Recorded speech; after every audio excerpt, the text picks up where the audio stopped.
মাঝে মাঝে আসলে আমাদের কোনো একটা কাজ করা ছাড়া তেমন বেটার কিছু থাকে না, ভালো কোনো অপশন থাকে না। We don't have anything better to do. So in that case আমরা চাইলে মজার একটা ফ্রেজ ব্যবহার করতে পারি, যে ফ্রেজটি হচ্ছে মে অ্যাজ ওয়েল অথবা মাইট অ্যাজ ওয়েল।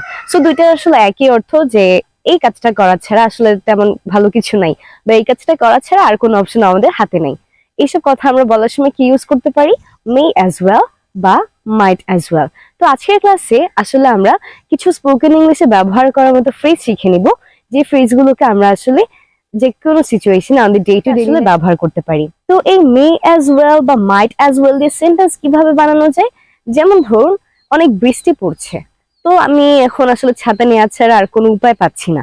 তো সেই ক্ষেত্রে আমি বলতে পারি I might as well take an umbrella, or I may as well take an umbrella.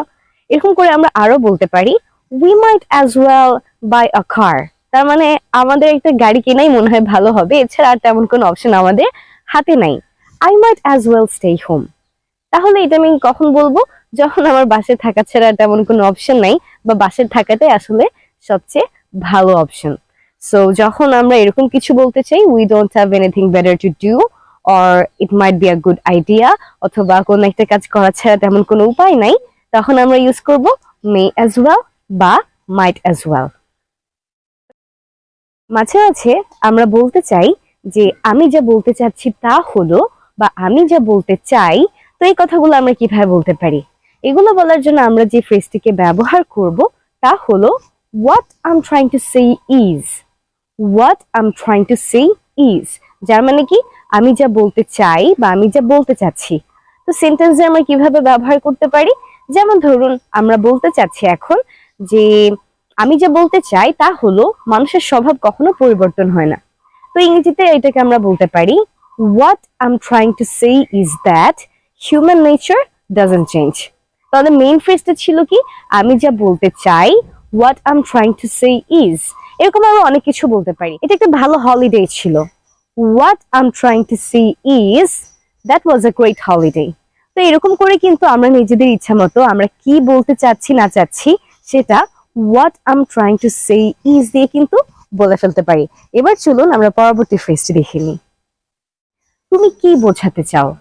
আমরা কিন্তু এরকম অনেক সময় বলি যে এই প্রশ্নটা করা দ্বারা তুমি কি বোঝাতে চাও, এই কথাটা বলা দ্বারা তুমি কি বোঝাতে চাও, এই কাজটি করা দ্বারা তুমি কি বোঝাতে চাও। তো যখন এরকম কিছু আমরা বলতে চাই যে তুমি কি বোঝাতে চাও, সেই ক্ষেত্রে আমরা ব্যবহার করব what do you mean by. what do you mean by, R what do you mean by এর পর কি বোঝাতে যাচ্ছে সেই কথাটাকে বলে ফেলবো। যেমন what do you mean by asking such a question. এই ধরনের কোয়েশ্চেন আস্ক করে জিজ্ঞেস করে তুমি কি বোঝাতে চাও। What do you mean by doing it, এই জিনিসটা করা দ্বারা তুমি কি বোঝাতে চাও। What do you mean by talking about this matter, এই ব্যাপার নিয়ে কথা বলে তুমি কি বোঝাতে চাও। তো যখন আমরা কাউকে কোনো একটা ব্যাপার নিয়ে আসলে সে কি বলতে চাই এই ধরনের কিছু জিজ্ঞেস করতে চাই, তখন আমরা বলতে পারি what do you mean by. তো তাহলে আজকের এই শর্ট টিউটোরিয়ালে কিন্তু আমরা তিনটা ফ্রেজ শিখলাম। প্রথমত আমরা কি শিখেছি? আমরা প্রথমত শিখেছি যে কোনো একটা কাজ করা ছাড়া ভালো আর কোনো অপশন নাই, সেই ক্ষেত্রে আমরা ইউজ করতে পারি মে অ্যাজ ওয়েল বা মাইট অ্যাজ ওয়েল।